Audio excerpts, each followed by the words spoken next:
Shalom, bien-aimés de Dieu, je vous salue dans le nom de Jésus, notre Seigneur, notre Sauveur, lui qui nous a encore accordé la grâce ce lundi 3 novembre 2025, début de mois. Nous sommes contents d'appartenir au Seigneur et d'avoir le souffle de vie pour être dans l'avant-dernier mois de cette année 2025. Je rends grâce au Seigneur pour ta vie. Que Dieu soit loué de ce qu'il t'a donné la force de traverser cette journée jusqu'ici. Et nous pouvons dire, Bénézet, jusqu'ici, le Seigneur nous a secourus. Que le Seigneur te bénisse, te fortifie. Après cette trêve du week-end, nous reprenons nos messages ce matin et j'aimerais te fortifier, mon frère, ma soeur, à garder les yeux sur le Seigneur, comme je le fais chaque jour. C'est c'est ce qui doit être notre vie, avoir les yeux sur Jésus-Christ. Et ce matin, le thème de mon exhortation est la grâce de Dieu nous enseigne à marcher selon le plan de Dieu, à marcher d'une manière qui soit différente de ce que nous avions connu avant de connaître le Seigneur.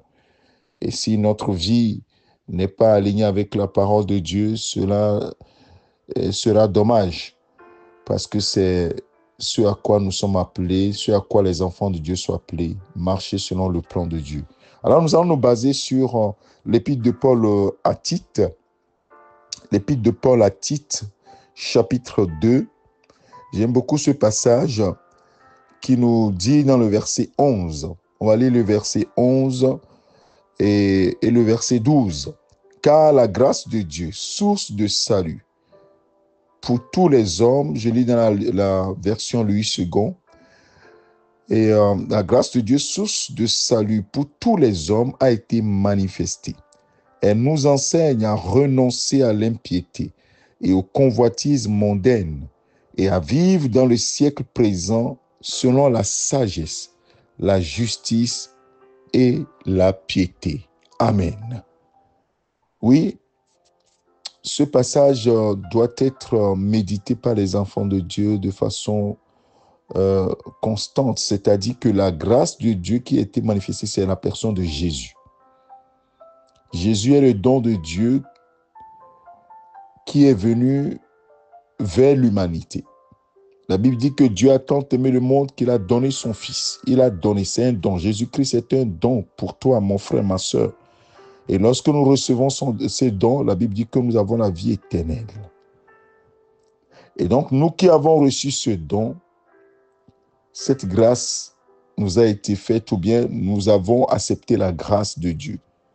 La Bible dit que c'est par grâce que nous sommes sauvés par le moyen de la foi. Et cela ne vient pas de nous, mais c'est le don de Dieu.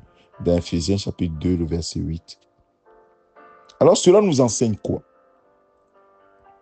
Si mon voisin sait que je suis enfant de Dieu, ou que je crois en Jésus-Christ, qu'est-ce qu'il doit voir au travers de ma vie?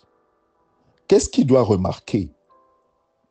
Si mon collègue de travail sait que j'ai la foi en Jésus-Christ, quelle image il doit avoir de moi? Bien, qu'est-ce qu'il doit voir pour se dire celui-là, il est différent et il a accueilli le don de Dieu? Et que ce voisin, ce collègue de travail dise, ben moi aussi je veux recevoir ce don parce que je vois que ta vie, elle est différente de la mienne. Bien-aimé de Dieu, toi et moi, nous sommes des porteurs de la lumière de Jésus. Nous avons revêtu Christ. Et c'est Christ qui doit être vu au travers de notre vie. Et c'est pour cela que la Bible nous dit que cette grâce nous enseigne à renoncer à ce que nous étions avant. Dans la Bible, la traduction de la Bible du Semeur, il dit de se détourner de tout mépris de Dieu. L'impiété, c'était le mépris que nous avions pour Dieu et pour les choses de Dieu. C'est-à-dire que le monde dit, je vis, je suis moi-même, je dirige ma vie, je fais ce que je veux. Oui, Dieu, il peut exister, mais moi, je m'en fous de lui. Souvent, c'est ce que nous entendons du monde. Les gens n'ont pas d'égard pour Dieu. Ou bien ils disent que Dieu existe, on sait que Dieu existe, mais pas plus.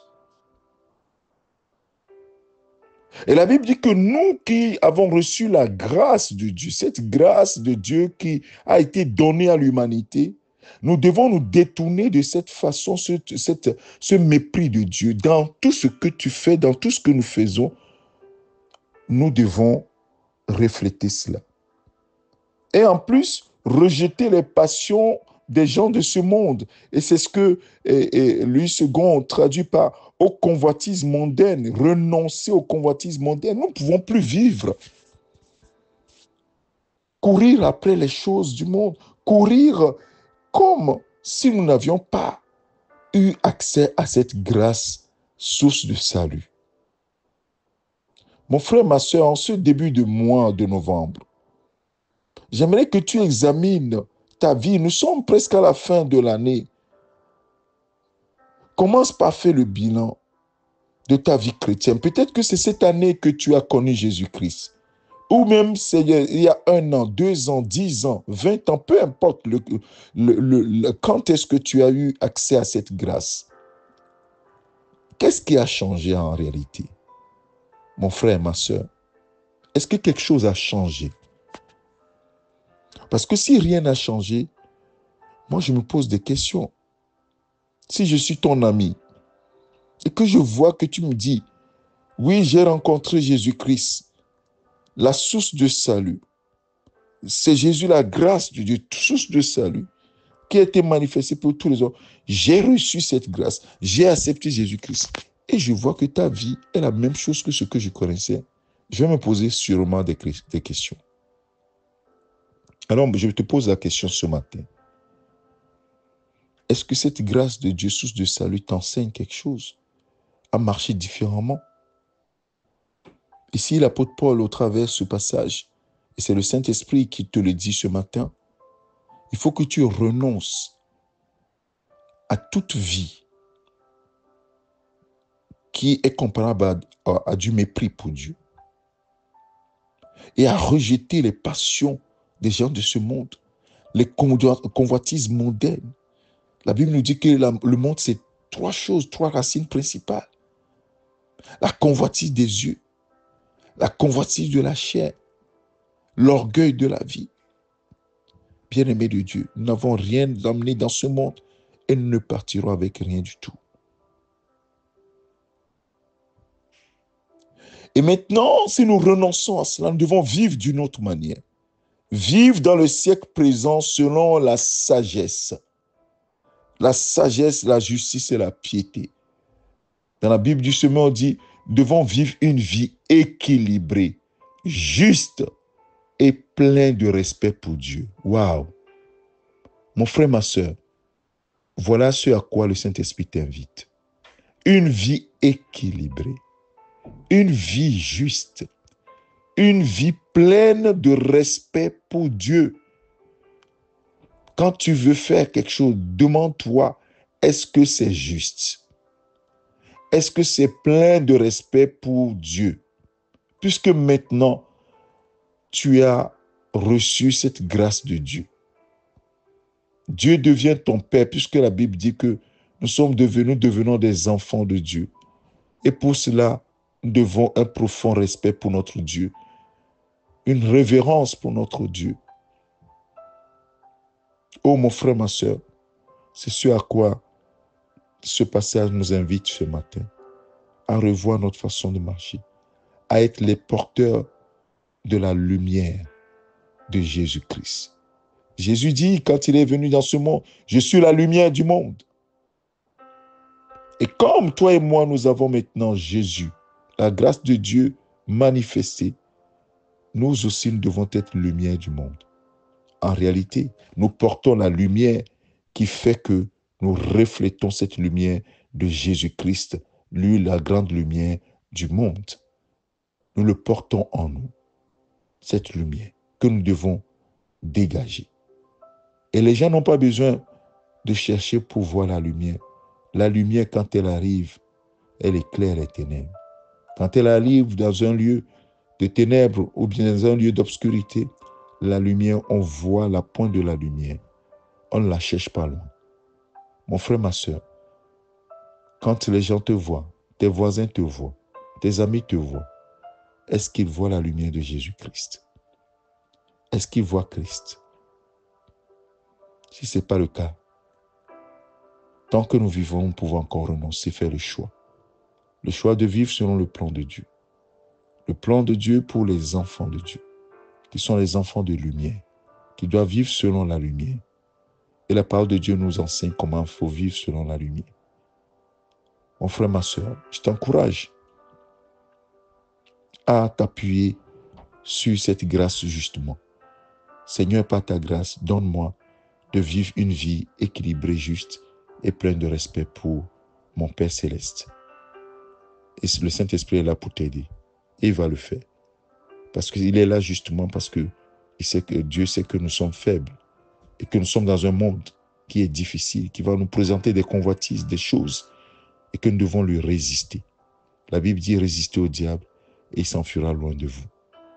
Que le Seigneur bénisse ses paroles dans ton cœur. Médite-les et pose-toi la question. Est-ce que lorsque les gens me voient, ils voient Christ? Ou bien ma vie témoigne encore du mépris de Dieu comme avant?